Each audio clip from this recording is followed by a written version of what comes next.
Hi friends, Aitherea here, and before I get started, I just want to apologize if there's any errant sounds in this video. They're doing construction outside my house and it's gonna be going on all day, so we just kind of have to deal with it. Anyways, it is time for another rendition of quality of life updates you overlooked, this time of course being about patch 6.5. As always, I'm not going to share every single quality of life update, just the ones that I think are the most impactful. So with all that said, let's just get to it. And first up, we have quality of life updates for Island Sanctuary. The first one is that landmarks can now be rotated in 90/180 degree increments. So you do this by accessing the logboard and selecting rotate landmark, and then you can change its orientation. This is going to be great. I know I'm not the only person who has had a landmark that maybe you really like, but it just feels like the direction it's facing is awkward, so this should hopefully solve that problem. Next, we have workshop agendas can now be copied in the Isleworks agenda interface. So all you have to do is create your entire agenda for a whole day, and then you just right click it, copy it, and then you can paste it, and it is so convenient.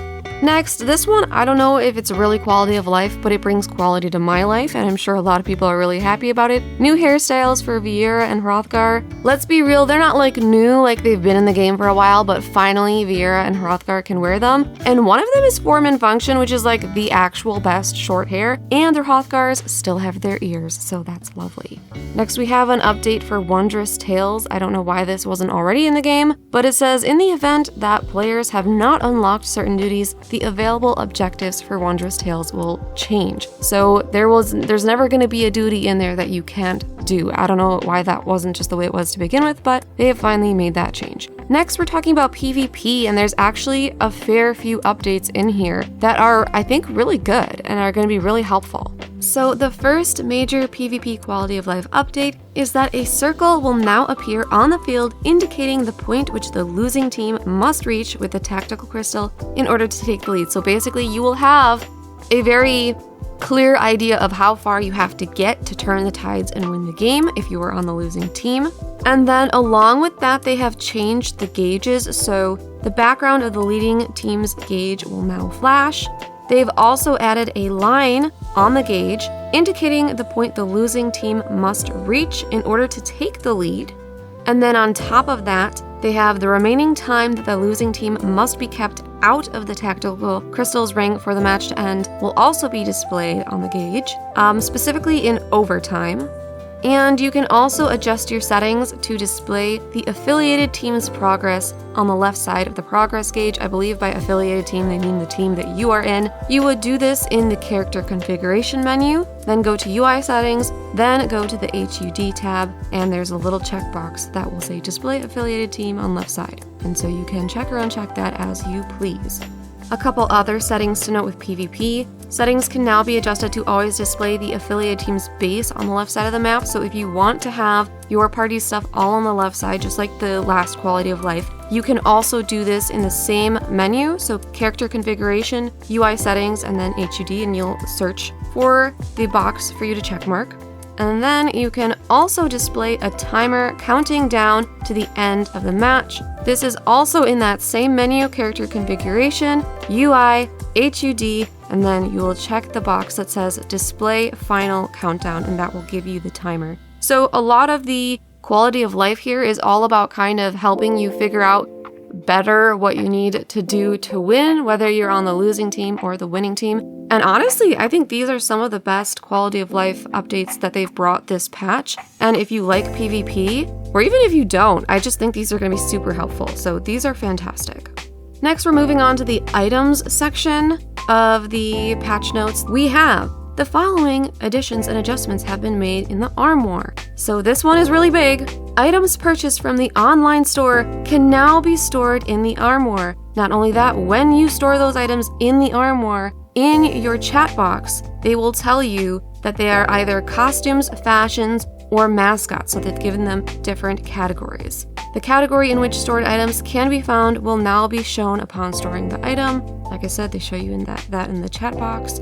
A name search function for stored items has been added, and stored items can now be glamored from the Armoir interface. So some big things here. you're going to be able to clear up a lot of room in your glamour dresser if you have a lot of Mog Station items, because you'll be able to put them in the Armoir, which is super fantastic. And then the other really big thing here is the whole stored items can be glamored in the Armoir interface. You never used to be able to glam stuff directly from your Armoir. So if you put something in there and then you wanted to glam it over, you had to put it on a glamour plate or take it out, which was so annoying that you couldn't just like right click it and do it. Well, now you can do exactly that, which I'm so happy about. Some of the other things they said here I'm a little confused about, because I thought we already had those search functions and things, and I really can't figure out what they're talking about, but exciting stuff in general. All right, moving on. The next few are still in this items category, but they are more so about like gathering. So the first one is that a node's location effect will now be displayed when gathering collectibles. Doesn't mean anything to me, but I'm sure it means something to you guys. This one also looked really good, even though I don't really know what it means because I don't craft or gather that much. It says, you may now automatically reduce the same type of one item after another automatically. This, like I said, I don't 100% know, but this looks really convenient. And then next is for fishers. It says newly caught fish will now be marked in the fish guide so you can easily see which ones are new. And you may now access the fish guide directly from the chat log when catching a new species of fish, so that should just be a little bit more convenient. All right, we are on to our last category of updates. This is system, and there's also some pretty good ones in here. First, items that can only be obtained after fulfilling certain conditions will now be marked at shops. And the example they give is of an item that costs faux hollows, and you'll see a little triangle, a little yellow caution triangle next to it. And the cool thing is you can actually view those conditions by selecting the item, so you're not left wondering what they are. You can actually find out. And then to me, this one is even more exciting. Class and job icons will now display in the pull-down menu when searching for items by class or job. So if you are trying to get yourself some tombstone gear and you want it for a specific job, it's just easier. Like obviously they had the list already, but now they're showing the job icons. So for me at least, finding that icon is a lot easier than like trying to read through every little thing and find the exact job I'm looking for. So I love this. This is a great change, a great update. Another update that I'm personally really excited about. Teleport destination tabs can now be sorted by region or expansion. Previously, I believe they were sorted by region, and I remember saying to one of my friends, I literally said this, that I wished I could sort them by expansion, because for me, it felt like some of them were kind of backwards, and it just wasn't perfect for me, and now I can make it the way that I want it to be, so I'm so excited.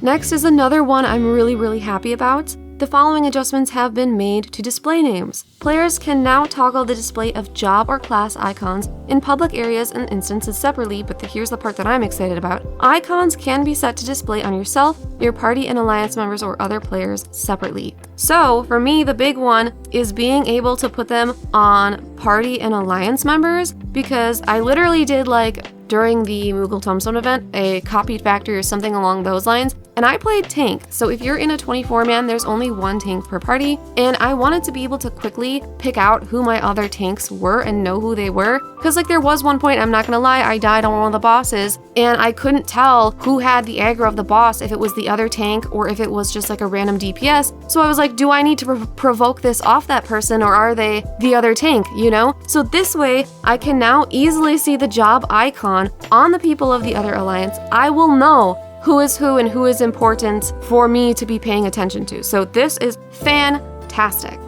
This next one I think most of us are going to appreciate. During a state of inactivity lasting 5 seconds or longer, the cursor will now be hidden during the following: cutscenes, group pose, idling camera, ending credits, disabled UI display, title screen, movies. Especially if you're, this is kind of funny, but if you're like ever watching a streamer and you get annoyed that they don't like move their cursor out of the way during a cutscene, now you don't have to worry, 5 seconds and it'll be gone. And finally, the very last quality of life update that I thought was worth sharing. Estimated travel time will now be displayed when traveling between data centers, so you will know exactly how long it is going to take. Alright, so that is everything. Please let me know in the comments which quality of life update you are most excited about being added to the game. If you enjoyed this video, please consider leaving a sacrifice to Lord Algorithm in the form of a like comment, share, or subscribe. As always, thank you so much for watching. Bye!